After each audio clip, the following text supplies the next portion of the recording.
नाजिया के अनुभव प्रस्तुत करते हैं ओशो की वो रात जब सब बदल गया। एक छोटा सा बच्चा जो बाकी बच्चों की तरह शोर नहीं करता था, खेल के मैदान में दौड़ने के बजाय वो अक्सर चुपचाप आसमान को देखता रहता। लोग उसे अजीब कहते थे, पर असल में वो दुनिया को बहुत गहराई से महसूस करता था। यही बच्चा आगे चलकर ओशो कहलाया। उसके बचपन में ही उसने मौत को बहुत करीब से देखा। दादा की मृत्यु ने उसके भीतर डर नहीं, बल्कि एक सवाल जगा दिया, अगर मौत सच है तो जिंदगी क्या है। यहीं से उसकी तलाश शुरू हुई, ऐसी तलाश जो किसी किताब, किसी मंदिर या किसी गुरु तक सीमित नहीं थी। जैसे जैसे उम्र बढ़ी, उसकी खामोशी और गहरी होती गई। वो सवाल करता था, पर दूसरों से नहीं, खुद से। फिर एक रात आई, वो रात जिसने सब कुछ बदल दिया। कोई मंत्र नहीं, कोई पूजा नहीं, कोई दिया नहीं, बस एक गहरी खामोशी। उस रात उसने महसूस किया कि मैं मर गया हूँ, और उसी के साथ कुछ ऐसा जन्मा जो शब्दों में बयान नहीं किया जा सकता। उसने बाद में कहा था, उस रात के बाद वही शरीर था, पर भीतर कोई मैं नहीं बचा। उसके बाद जब वो बोला तो उसकी बातें आग जैसी थी।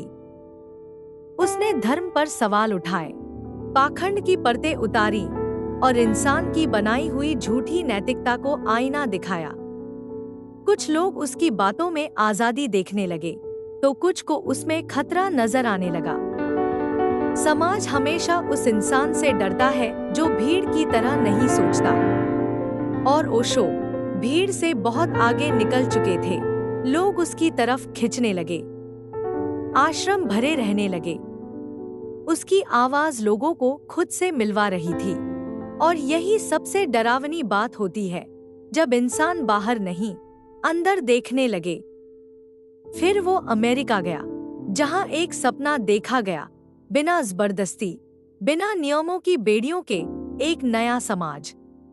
लेकिन जब कोई सपना बहुत आजाद हो, तो सत्ता को डर लगता है। विवाद हुए, आरोप लगे, गिरफ्तारियां हुई, और आखिरकार उसे देश से निकाल दिया गया। जब वो वापस लौटा, तो उसका शरीर थका हुआ था, लेकिन उसकी आंखों में अब भी वही शांति थी। उसने कभी खुद को भगवान नहीं कहा। उसने बस इतना कहा, मेरी बातों पर भरोसा मत करो, उन्हें जी कर देखो।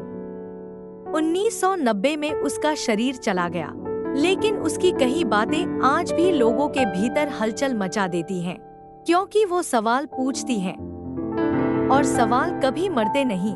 ओशो कोई साधारण संत नहीं थे, और न ही कोई फरिश्ता। वो एक आईना थे, ऐसा आईना जिसमें हर इंसान को खुद से सामना करना पड़ता है। और शायद यही वजह है कि कुछ लोग उन्हें समझ गए, और कुछ उनसे हमेशा डरते रहे।